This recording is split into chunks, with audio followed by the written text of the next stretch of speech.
नारायण अचेत जैसे थे। भगवती ने मुस्कुराती हुई कही, हे नारायण, आपने तो पूर्व में बड़े बड़े दानवों को मारा है, आज मोहित क्यों हो रहे हैं? कहा, देवी आश्चर्य है, बड़े बड़े राक्षसों को मैं मारा, लेकिन आज मधुकैटभ अवधि प्रतीत हो रहा है, हमारी शक्ति कुंठित हो गई है। कहा, न घबराओ नारायण। भगवती उस समय में इतनी प्रसन्न मुद्रा में थी, उन राक्षसों के ओर देखी मुस्कुराती हुई, मानो मोहिनी दृष्टि डाली। वो पापी राक्षस मोहित हो गया, माता के उस रूप पर ललायित हो गया। नारायण ने कहा, मधुकैटभ, मधुकैटभ, तूने जो मेरे साथ युद्ध किया है, ये अभूतपूर्व युद्ध किया, आज तक कोई इतना बल नहीं दिखाया। तुम्हारे बल से मैं संतुष्ट हूं, इसीलिए कुछ वरदान मांगो। मधुकैटभ हंसने लगा, कहा, हे श्रीहरि, जो मेरे भय से डरे हो, हमें वरदान देना चाहते हो? वरदान तो वो लेता है जो कमजोर होता है, हमें तो कमजोर समझते हो। अरे लेना ही है तो तुम कुछ मांग लो हमसे, हम तुमसे क्या मांगेंगे, लेकिन हां, जो मांगोगे मैं जरूर दूंगा। ये क्या थे जानते हो? भगवती के माया के प्रभाव है, उनकी बुद्धि भी। नारायण समझ गए शायद भगवती की कृपा कटाक्ष है। कहा, तो एक काम करो, यदि हमें मांगने कहते हो तो मैं तुमसे मांगता हूं। कहा, मांगो। कहा, तुम दोनों मेरे हाथ से मृत्यु प्राप्त करो। अब तो बेचारा कह दिया था। कहा, कोई बात नहीं है, लेकिन मेरे मारने के लिए तुम्हें स्थल बनाना पड़ेगा। जल में हो ना, थल बनाना पड़ेगा, आधार बनाओ तो मरूंगा। कहा, बनाऊंगा। राक्षस अपनी माया से शरीर इतना विशाल बनाया, भगवान नारायण भी अपने शरीर को इतना विशाल बनाया कि राक्षस के शरीर से दुगुना शरीर भगवान के प्रकट हुआ। कहा, आओ इस जंघे पर। तो मधुकैटभ उस जंघे पर झुक गया और भगवान उन दोनों के गर्दन उड़ा दिया। मधुकैटभ की मृत्यु हुई, उनके मेद पूरे समुद्र में, क्षीर सागर में पट गया। कहे, उस मेद के कारण पृथ्वी के एक नाम है मेदनी। पृथ्वी के क्या नाम है? और इसलिए कहा गया है, मिट्टी खाना अशुभ है, राक्षस के मेद है, इसलिए मिट्टी खाना अशुभ है।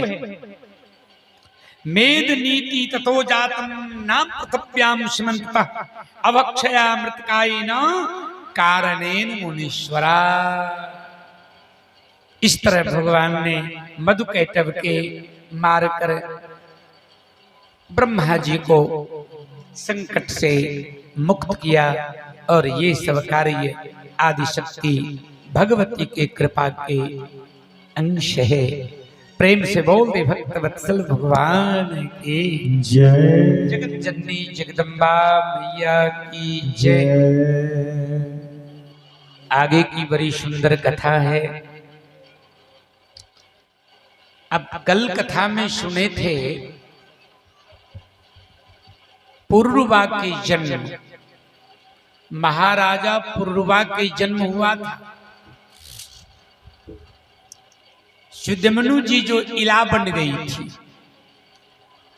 चंद्रपुत्र बुद्ध के साथ उनका संबंध हुआ था, उससे पुरुरवा नाम के बड़ा प्रतिभावान बालक जन्म लिया। पुरुरवा बड़े शक्तिशाली, बड़े श्री संपन्न था। एक बार की बात है, प्रतिष्ठाने पुरे रम्ये राज्यं सर्व नमस्कृतं चकार सर्वधर्मज्ञः प्रजारक्षं तत्परः सामदानादयः सर्वे बसगास्तस्य भूपते वर्णाश्रम स्वधर्मेण तथानुकुर्वन् राज्ये शासः। पुरुरवाजी साम दान दंड भेद न्याय के चारों चरण अपने हाथ में रखे थे। एक बार देवलोक में उच्छृंखलता के कारण उर्वशी को श्राप मिला कि तुम्हें स्वर्गलोक से च्युत होना पड़ेगा, देवलोक से नीचे जाना पड़ेगा। उर्वशी अप्सरा है, देवता की मनोरंजिका है, सुंदरी में सबसे दिव्य है, लेकिन आज उनको परित्याग कर दिया। तो वो उर्वशी मर्तलोक आई और मर्तलोक में जब दृष्टि पड़ा पुरुरवा के, तो पुरुरवा श्री संपन्न महाराज थे। कहा ये तो अद्भुत स्त्री है, इतनी सुंदरी स्त्री तो आज तक देखा नहीं। पूछा तुम कौन हो? कहा मैं देवलोक में रहने वाली अप्सरा उर्वशी हूं। कहा देवी स्वागत है, मैं याचना करता हूं। अब जब देवलोक से आ गई हो तो मर्तलोक में अभी मेरे जैसे गुणवान, धनवान, बलवान, सुंदर कोई नहीं है।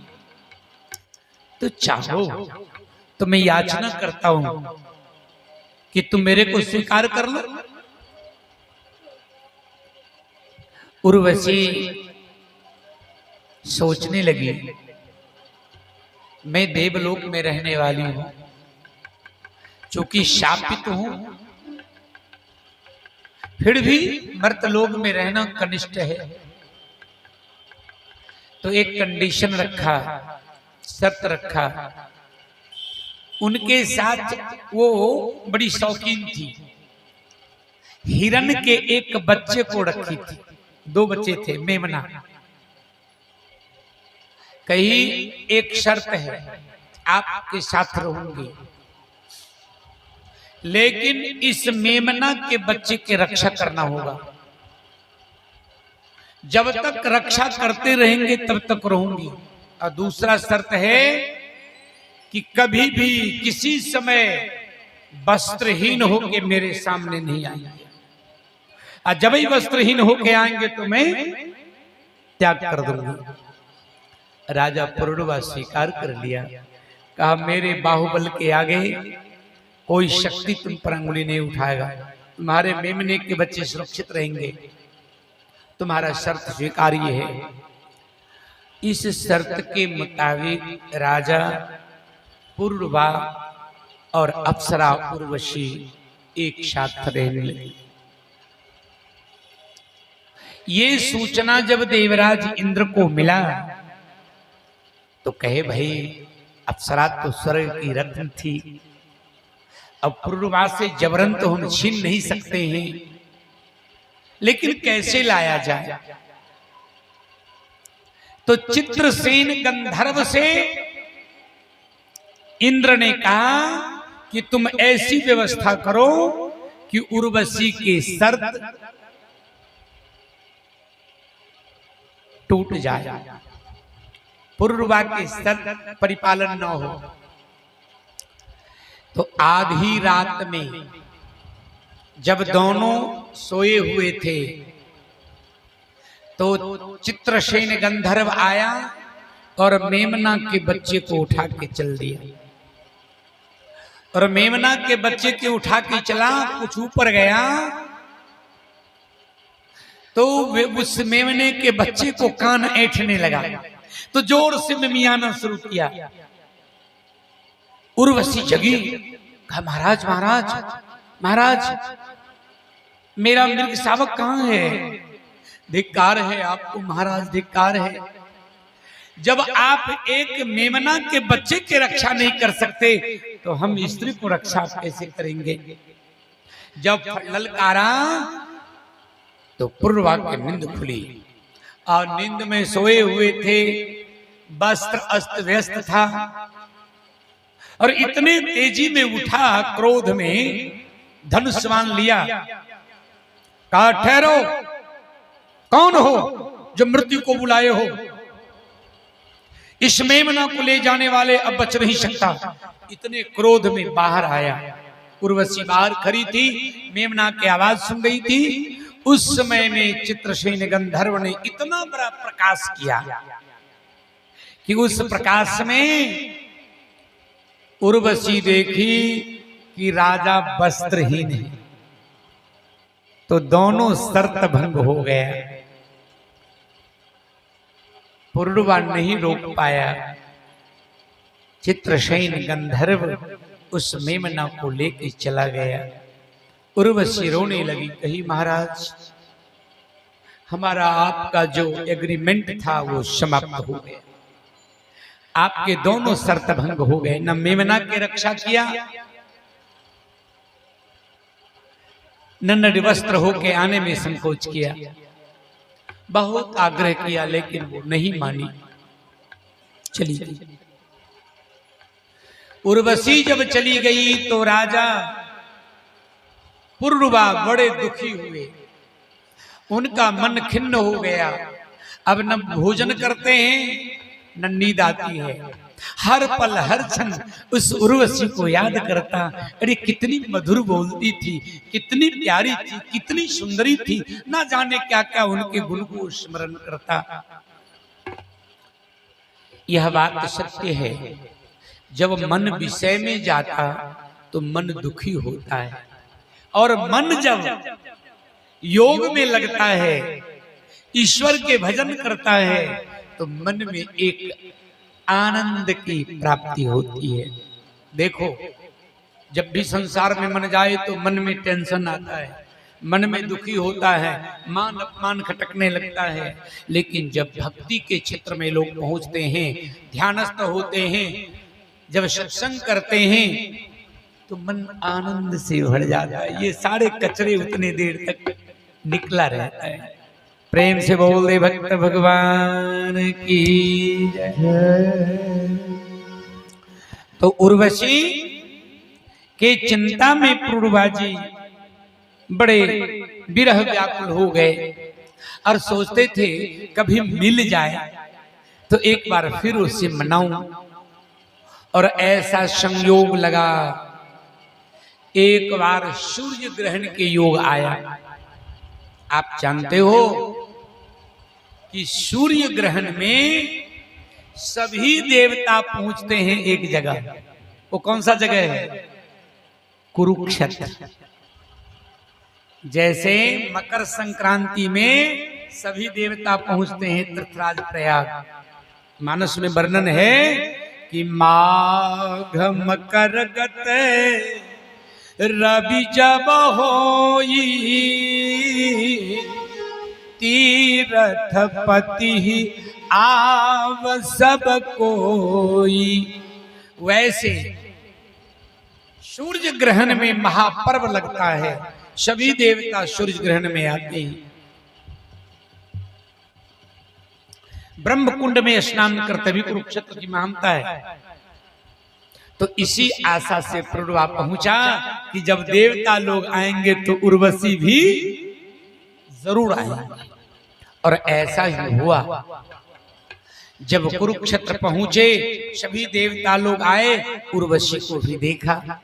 राजा अधीर से होके उनके आगे मौन होके प्रार्थना करने लगा, उर्वशी तुम कितनी निर्दयी हो, बोलो ना, तुम्हारे लिए सब कुछ करने को मैं तैयार, और हमें परित्याग करके चली गई प्रिया। तुम्हारे बिना मेरा जीवन शून्य सा हो गया है। अरे हम पर कृपा करो ना, एक सार्वभौम सम्राट, जिनके बल के आगे देवता भी झुक जाते, हाँ, वो एक स्त्री के आगे रो रहा था। ये भगवती के प्रेरणा, माया की प्रेरणा है। रामायण में एक चौपाई है ऐसा। अच्छा बोलो, सुरपति बसई बाह बल जिनके, जाके देवता भी राजा दशरथ जी के आज्ञा के प्रतीक्षा करते थे, इतने बलवान थे। जब कभी भी देवता पर संकट आता तो दशरथ जी उनके सहयोग करते थे। लेकिन ऐसे बलवान लोग एक दिन कैकेयी के आगे क्या हुआ, झुक गया। नहीं, कैकेयी के आगे गिड़गिड़ाने लगा।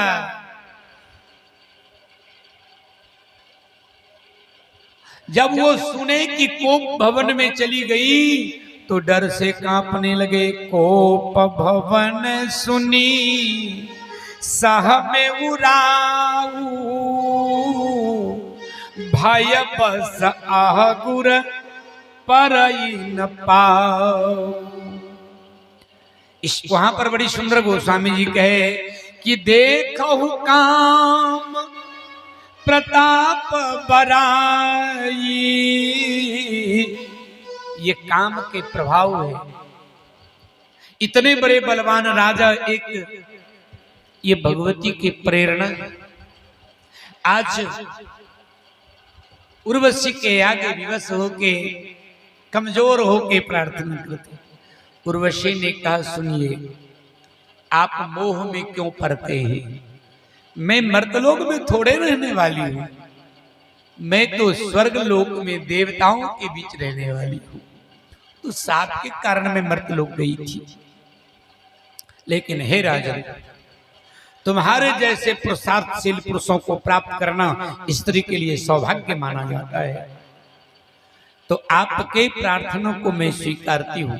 आपके साथ तो नहीं रहूंगी, लेकिन वर्ष में एक रात आपसे मिलूंगी। आपके यहां रहूंगी नहीं। राजा स्वीकार कर लिया। कहा, ये भी बहुत है। और ऐसे भागवत में भी कथा ये है कि उर्वशी प्रत्येक वर्ष के एक रात बिताती थी राजा पुरुरवा से, और प्रत्येक वर्ष एक एक पुत्र को उत्पन्न की। तो उर्वशी के गर्भ से 6 पुत्र मिला राजा पुरुरवा को 6 वर्षों में। ये 6 पुत्र हैं, आयु, श्रुतायु, नघायु, ऐसे करके। और इसी पुरुरवा के पुत्र जो श्रुतायु हुए थे, इसी का पुत्र हुआ था नहुक जी महाराज। ऐसे नहुक के पुत्र हुआ जजाति, और ययाति के पुत्र हुआ था यदु जी महाराज, जिस वंश में भगवान श्री कृष्ण आए। तदा शांता भगवती प्रादुरासं चतुर्भुजा, शंख चक्र गदा पद्मांबरायुधधरा शिवा, दिव्यांबरधरा देवी दिव्यभूषण भूषिता, संयुक्ता सदृशीभिश्च सखीभिः स्वविभूतिभिः। तो ये भगवती की क्रीड़ा स्थली है। ये जो सृष्टि है, ये जगत माता के क्रीड़ा स्थली है। उनके इच्छा से ही ये सारी घटनाएं घटती है। ब्रह्मा में उत्पन्न करने की शक्ति, विष्णु में पालन करने की शक्ति, और शिव में संहार करने की शक्ति, आदि शक्ति भगवती दुर्गा है। प्रेम से बोल दे जगत माता की जय। छोड़िए, जो भगवती की आराधना करते हैं, उपासना करते हैं, महाराज उनके सारे मनोभिलाषा पूर्ण होता है। आचार्य प्रवर कहते हैं, अन्य पुराणों में तो नहीं, लेकिन देवी भागवत में कथा है भगवती के माया में कौन नहीं मोहित हो सकता, चाहे ज्ञानी हो, चाहे बलवान हो, चाहे धनवान हो, सब उनके अधीन है। सुखदेव जी जैसे ज्ञानी, ब्रह्मज्ञानी, अकिंचन, वो भी भगवती के माया से मोहित हो गए। ऐसी कथा आती है कि तर्क में, वाद विवाद में, ब्रह्म तत्व के जानने में बड़े विद्वान थे, तो पिता से ही बहस करने लगे। ये निर्गुण मतावलंबी हैं, वैराग्य भूषण भूषिता, और पिता कहते हैं कि संसार के व्यवस्था में आओ। कहे पिताजी आप इतने बड़े ज्ञानी हो, इतने वेद पुराण के विभाजन किए हो, लिखे हो, फिर भी आपको संसार में मन है? अरे मुक्ति के लिए तो भगवान के भक्ति ही पर्याप्त है।